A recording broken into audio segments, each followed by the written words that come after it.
Hello there. My name is Cadence Anderson, and I am a second-year college student at Everett Community College.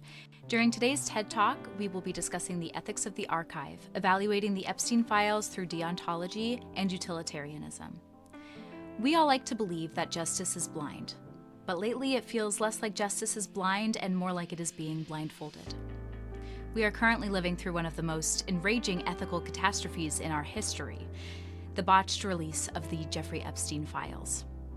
It feels like the handling of these files reveals exactly who the system is built to protect, and I want to evaluate how we actually decide what is right and what is wrong.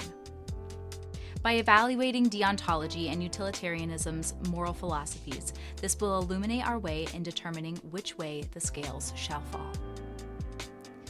To begin, we will take a look into deontology. A German philosopher and one of the pioneering Enlightenment thinkers, Immanuel Kant is the man behind this philosophy, and he loved rules.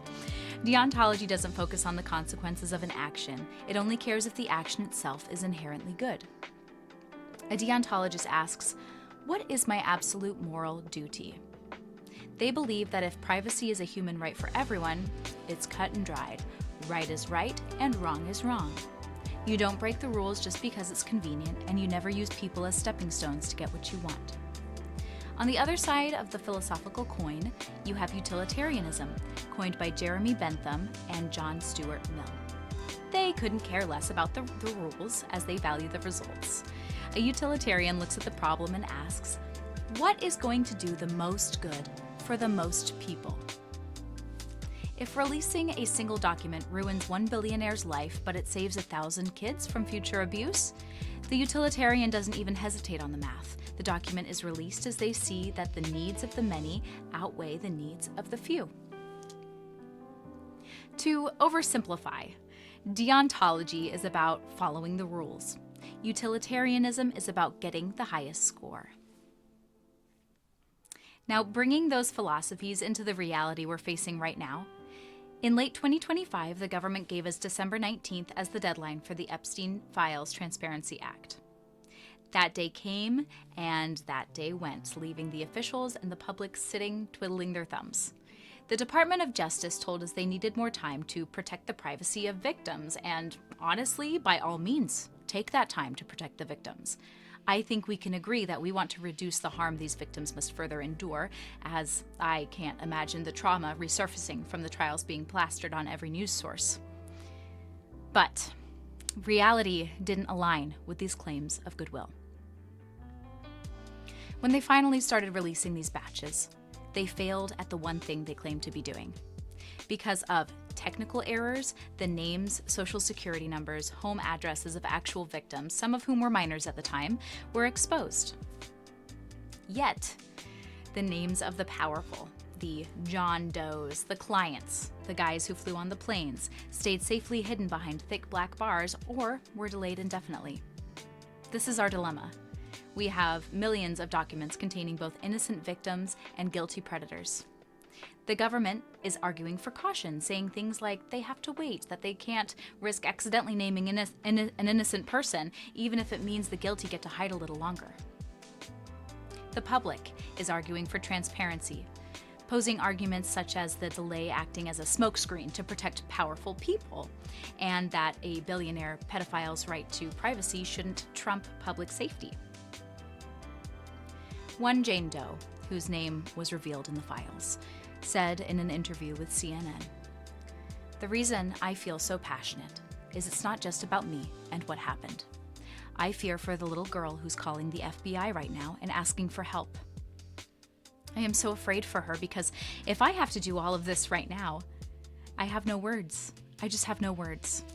It hurts my heart. It haunts me to my core." Now, siding with the strict deontological perspective, you may initially agree with the government's stance that we have a duty to privacy. The root of the issue then becomes, how do we find a solution? Yes, there is a duty to privacy, but it is crucial not to treat the innocent victims as collateral in the pursuit of their predators. And still, there is a much stronger deontological argument here, the universal duty to justice.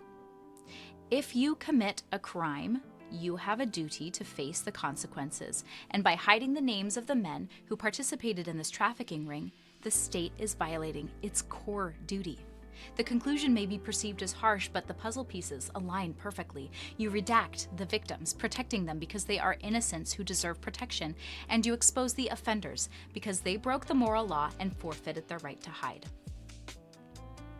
Using Kant's categorical imperative, asking if this rule can become universal law leads us to this conclusion.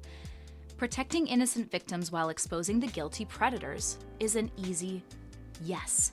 We would want, undoubtedly, a universal law dictating that society must always protect the innocent and bring the guilty to justice, no matter if they are a prince, a president, or an entrepreneur who makes high-tech vehicles. The rules apply equally. Critics might argue, but what if we name innocent people who just happen to be on the plane? Yes, a strict rule follower struggles with the risk of a false accusation. Let's look at the utilitarian math. Let's look at the greater good. Right now, the victims are suffering more because of the government's incompetence. They are being doxxed while their abusers sleep oh so soundly. The public is suffering from a massive collapse of trust. And if you are a utilitarian, you look at this delay and you see a total failure.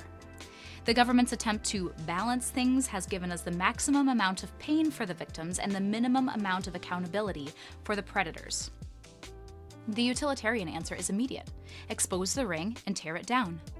Bentham's hedonistic calculus weighs intensity, duration, and extent of pleasure against pain.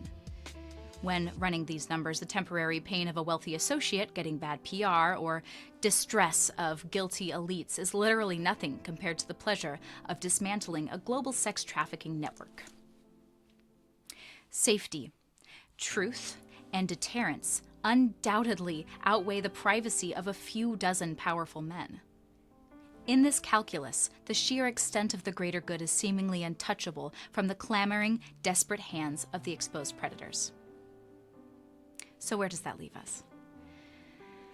Right now, we are getting the absolute worst of both worlds. We are failing our moral duty to protect the innocent, and we are failing our practical goal of maximizing the good. The path forward isn't actually that complicated. It's exactly what the survivors have been asking for since day one.